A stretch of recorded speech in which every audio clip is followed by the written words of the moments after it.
Казахский государственный университет. В Казахстане более 100 высших учебных заведений и техникумов.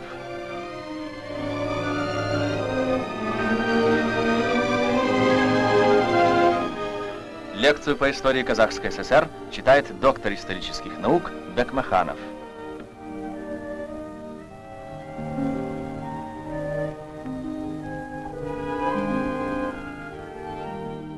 Ермұхан Бекмаханұлы Бекмаханов 20 ғасырдың көрнекті қазақ тарихшысы, қазақтың тұңғыш тарих ғылымдарының докторы, профессор.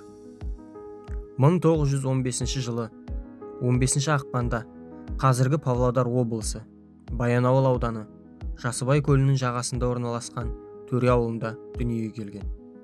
Төре руынан шыққан Абылай ханның 7-ші ұрпағы. 1937 жылы Ресейдің Воронеж қаласындағы педагогикалық институтты бітіргеннен кейін Қазақ Кеңестік Социалистік Республикасының халық ағарту комиссариятының маңындағы ғылыми зерттеу институтында еңбек еткен. Отан соғысы жылдарында республиканың халық ағарту комиссариятының басқарма бастығы болған. Сонымен қатар Алматының жоғарғы оқу орындарында ұстаздық қызмет атқарған.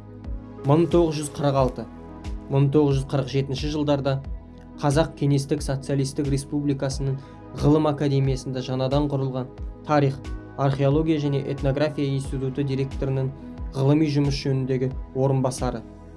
1947 жылдан бастап өмірінің соңына дейін Қазақ мемлекеттік университетінде өзі ұйымдастырған Қазақстан тарихы кафедрасын басқарды.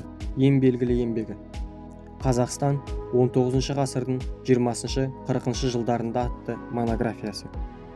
Бұл кітапта Кенесары Қасымұлы бастаған ұлт-азаттық көтерілісті жан-жақты талдап, оған әділ бағасын берді.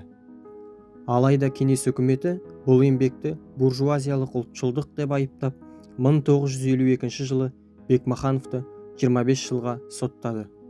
Сталин өткеннен кейін 1954 жылы ақталып, ғылыми жұмысына қайта оралды.